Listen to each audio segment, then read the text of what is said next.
Sorry I, मी तुझा खून केला असं म्हणत मुलानं स्वतःच्या आईसोबतचा असलेला फोटो डीपी आणि सेल्फीला ठेवत आईची निगृण हत्या केल्याची धक्कादायक बातमी गुजरात मधून समोर आली। 9 महिने पोटात ठेवून लहानाचा मोठा करत तळहाताच्या फोडाप्रमाणे जपलेल्या मुलानं आपल्या जन्मदात्या आईची निगृण हत्या केल्याची घटना समोर आली आहे।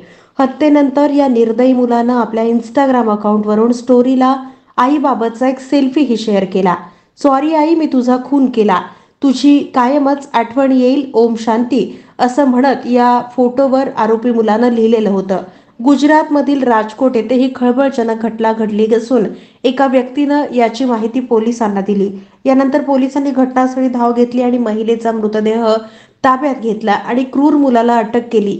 या प्रकरणी पोलिसांनी स्वतः FIR दाखल करत महिलेच्या अंत्यसंस्काराची व्यवस्था केली। ही घटना राजकोट शहरातील सरकारी क्वार्टरमध्ये घडली। निलेश वय 21 असं आरोपी मुलाचं नाव, तर ज्योतिबेन गोसाई वय 48 असं मयत महिलेचं नाव। आत्महत्येपासून रोखल्यानं मुलानं आईचा निगृणपणे खून केला।